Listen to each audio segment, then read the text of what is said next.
E nós estamos recebendo também aqui nos estúdios o deputado estadual Arildo Cruz, que vem falar de uma audiência pública que acontece hoje às 13 horas e 30 minutos na sede da FETEMES, aqui em Campo Grande, sobre a reforma da Previdência. Deputado, bom dia, é um prazer tê-lo aqui no Tribuna Livre. O projeto do governo estadual, enviado para apreciação dos deputados, inclui aí o aumento da alíquota de contribuição de todos os segurados de 11% para 14%, né? E do patronal de 22% para 28%. A criação da Previdência complementar ao RPPS, revisão dos planos financeiro e previdenciário e a sistematização aí, que é a desfazimento da segregação das massas e reunificação do RPPS em um único plano. A proposta não é viável? Bom dia. Bom dia, Marquinhos. Bom dia, Carmen Sestari. Bom dia, Sérgio Cruz, toda a equipe. Satisfação mais uma vez estar aqui na capital. Marquinhos, com certeza da visão do servidor, acho que de uma forma geral também, não é viável, não tem justificativa plausível.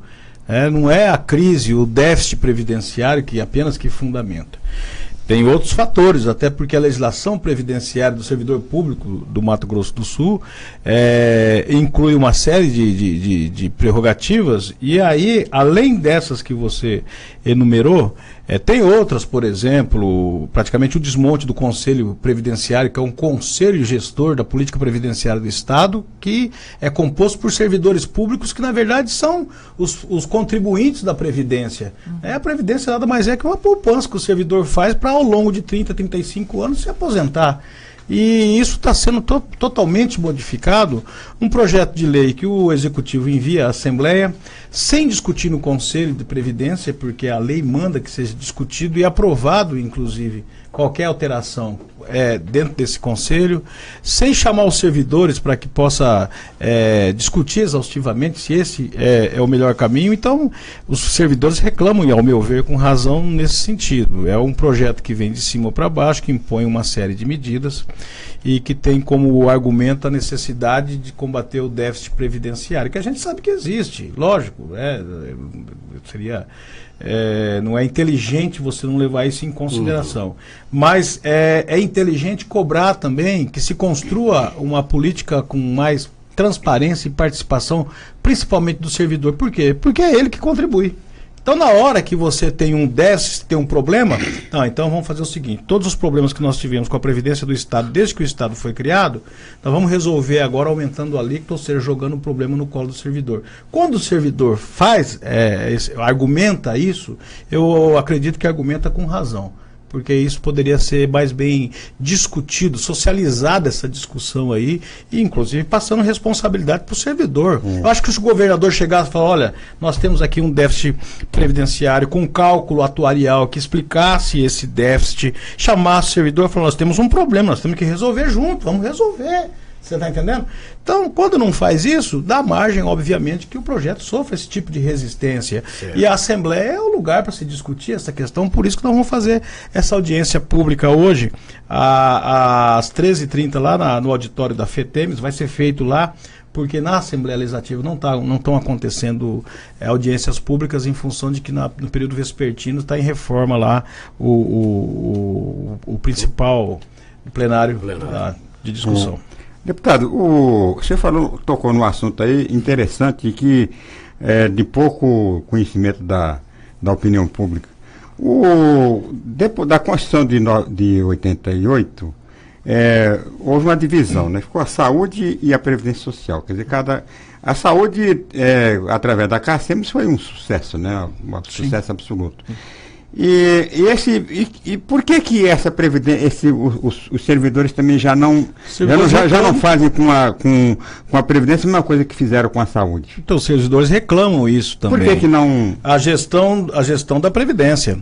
Por que não faz a gestão se tem o conselho? Por que o conselho porque não tem lei que prevê isso. Em 2000, quando foi feita a separação, que foi extinto o Previsul e foi criado o MS-Prev, eu me lembro, na época, no começo do governo do Zeca, os servidores reivindicaram isso e foi dado aos servidores aquilo que lhes é de direito, que é a assistência à saúde. Mas manteve nas mãos do Estado a gestão previdenciária. Isso o servidor reclama, e com razão. Quer dizer, eu só sirvo para contribuir, eu não posso dar opinião sobre o que vai fazer com o dinheiro que é da minha contribuição. Mas e o conselho? O que faz o conselho? Pois é, esse conselho, ele delibera sobre essas políticas, mas ainda a lei manda e centraliza na Secretaria de Administração, na AGPREV, na Agência Estadual de Previdência, né, todo o controle e a gestão do sistema previdenciário do Estado. Você teria que modificar a lei nesse sentido. E qual é o interesse do Estado em dirigir se só dá prejuízo para o Estado? Pois é, aí é a pergunta que eu também faço e que todo servidor faz. Porque como você disse, quando separou a assistência à saúde e deu na mão do servidor, é a CACEMES, que hoje é uma referência de plano de saúde no Brasil. Né? Com certeza eu acredito que o servidor teria competência para fazer a mesma coisa com a sua previdência. O problema é que o Estado não abre mão. É deficitário, mas não abre mão. Uma das coisas que você leu aqui, Marcos, que é interessante é o seguinte: tem dois fundos previdenciários hoje. Né? Você tem o fundo financeiro, que é aquele deficitário das antigas aposentadorias, desde quando o Estado foi criado, e você tem a massa segregada, que é um fundo que foi criado a partir de 2012. Esse é superavitário, esses depósitos são feitos normalmente, todos os meses. Né? Então, você tem que tem hoje quase 400 milhões, né, na conta, e o projeto está unificando esses dois fundos. Ora, se você tem um maior que é deficitário, você tem um menor que é superavitário, você está juntando os dois, você vai ficar com um grande deficitário. Né? E isso, com certeza, fragiliza, inclusive, as futuras aposentadorias, porque não dá a condição de você ter segurança de que você vai resolver o problema do déficit previdenciário. Quando foi criada essa massa segregada em 2012, ela foi criada exatamente para que, com um determinado espaço de tempo, houvesse condição de que ela, sendo superavitária, ela pudesse cobrir o rombo financeiro da outra massa. Quando você une as duas, você acaba com essa perspectiva. Isso fragiliza para o servidor, que é o grande contribuinte, obviamente, a sua condição como aposentado. Além de outras mudanças, você já não tem hoje, para quem está entrando no Estado, pelo próprio projeto, condição de se aposentar mais com a aposentadoria integral. O sujeito vai contribuir, vai ter como teto de aposentadoria o teto do INSS, que é R$ 5.200 aproximadamente hoje.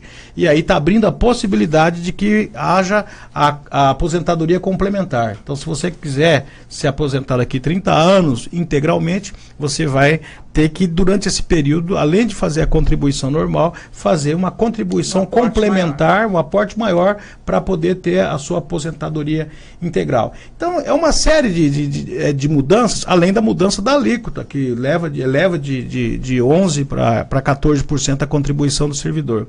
Então, é uma série de discussões, de questões, que elas precisam ser mais bem explicadas. Por exemplo, esse projeto foi para a Assembleia sem um cálculo atuarial da Previdência. Né, sem dizer para nós exatamente qual que é a justificativa tem um rombo financeiro, é deficitário o sistema previdenciário. Tá bom, mas por quê? De quanto? Né? Porque tem um histórico aí de problema com a Previdência desde que o Estado foi criado. O Estado, quem que é o gestor da Previdência desde que o Estado foi criado? O próprio Estado. Teve governos que acho que todos os governos contribuíram para o avanço desse déficit. Uns mais, uns menos, mas todos contribuíram. Você está entendendo? Então, a gestão mal feita pelo Estado, agora é de responsabilidade do servidor, porque é ele que paga a conta. Mas essa discussão também vem aí, o governo federal já está discutindo, não é? Os governos estaduais e também os municípios. Agora, existe a possibilidade de chegar a um acordo que possa tentar resolver a questão do governo do Estado e também dos servidores? Essa audiência pública é para isso, deputado? Essa audiência pública é para poder discutir ponto a ponto. Vai estar lá hoje o secretário de administração, o presidente da AGPREV, foram chamados, com certeza vão estar presentes e vão explicar, obviamente, a questão do cálculo atuarial, como que esse projeto foi construído. O servidor quer saber, quer dar opiniões a respeito disso, e vão cobrar dos deputados também depois a aprovação ou não dessa medida. Eu acho que esse é o primeiro passo de você fazer uma discussão transparente, que deveria ter sido feita anteriormente, mas não foi feita. Bom, vai ser feita nesse momento. Agora, os servidores também fazem uma série de ponderações com relação à legalidade. Eu acho que essa discussão vai acabar sendo feita também na esfera do judiciário. Ou seja, com certeza vai também ingressar com ações aí.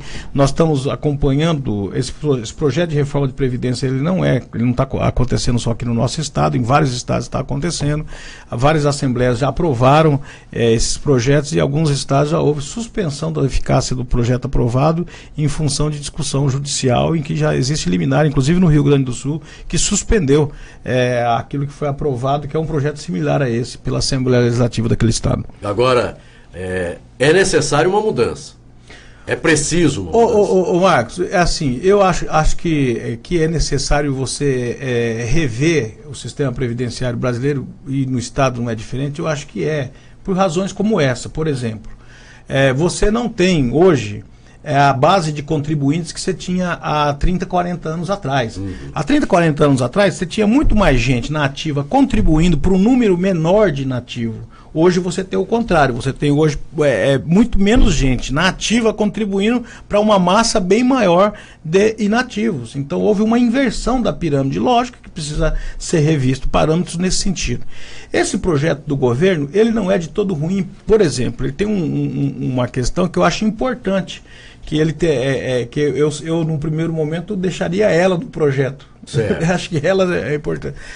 Por quê? Porque ela unifica o sistema de concessão, principalmente de aposentadoria, né, na AGEPREV. Como o sistema estadual ele é único, né, ele na prática nunca foi único, o que é uma vergonha.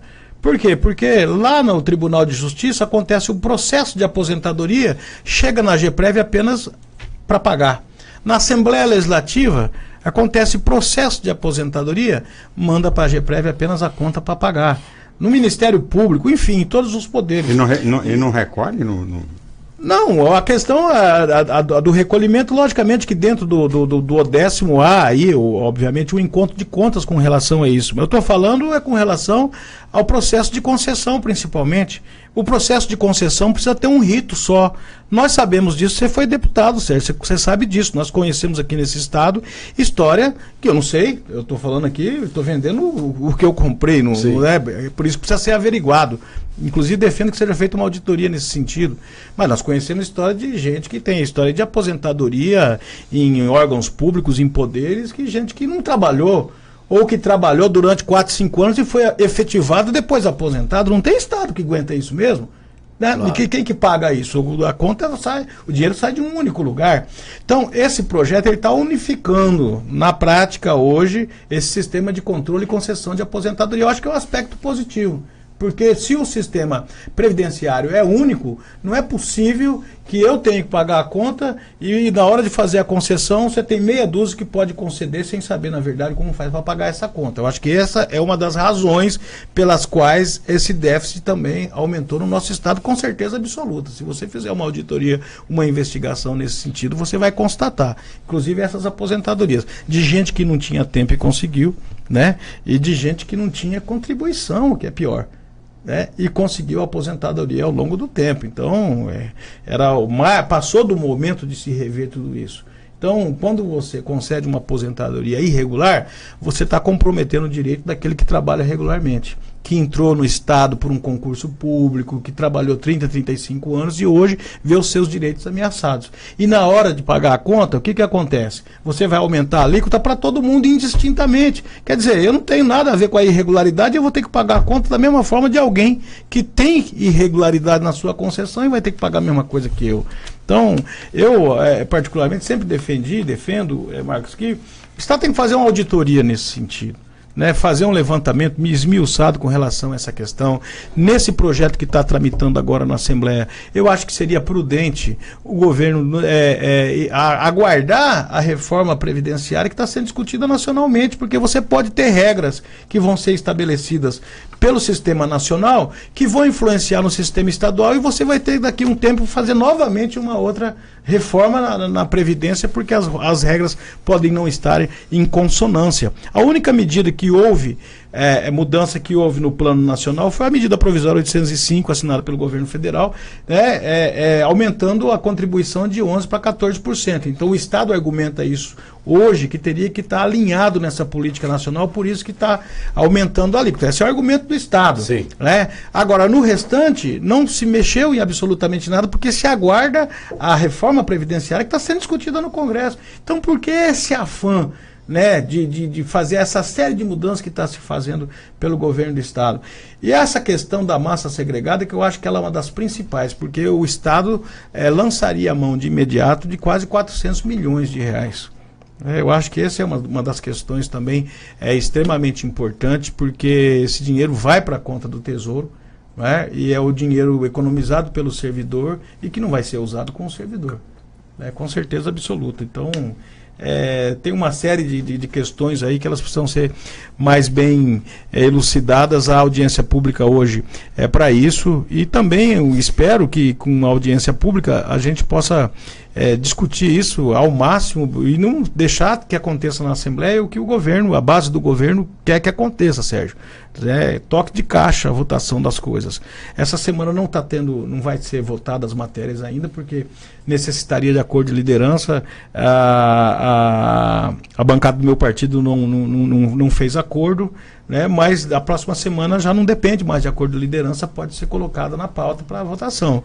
Então, eu espero que a gente consiga discutir exaustivamente, pelo menos o mínimo necessário, para que as pessoas possam ter informação a respeito desse processo de mudança que impacta aí diretamente 70 mil famílias, que são os servidores públicos do Estado. Bem, a audiência pública acontece hoje, a partir das 13h30? A partir das 13h30, na sede da FETEMES, no bairro Amambaí, na rua 26 de agosto. Bem, pelo governo do Estado foi convidado o secretário de administração, o Carlos Alberto Assis, e o presidente da GEPREV, Jorge Martins. E aí, do lado dos funcionários, hoje todos aí convidados. Os deputados devem estar, a grande maioria já confirmou presença, porque é uma audiência pública da Assembleia, né? Nós apenas estamos usando um espaço diferente em função da impossibilidade de usar o plenário lá da Assembleia. E eu acredito que vai ter aí, obviamente, presidentes de sindicatos, representantes e os servidores, de uma maneira geral, vão estar presentes, porque estão debatendo aí o futuro deles. Deputado Amarildo Cruz, muito obrigado pela sua participação aqui no programa Tribuna Livre. Todos convidados, então, a partir das 13h30, lá na sede da Federação dos Trabalhadores em Educação de Mato Grosso do Sul, discutir aí o déficit da Previdência. Sem transparência, o servidor paga essa conta. É aí essa audiência que acontece hoje. Muito obrigado, bom dia. Bom dia, obrigado Marquinhos, obrigado Carmen. Sérgio Cruz, bom dia, prazer revê-los, um abraço, sucesso.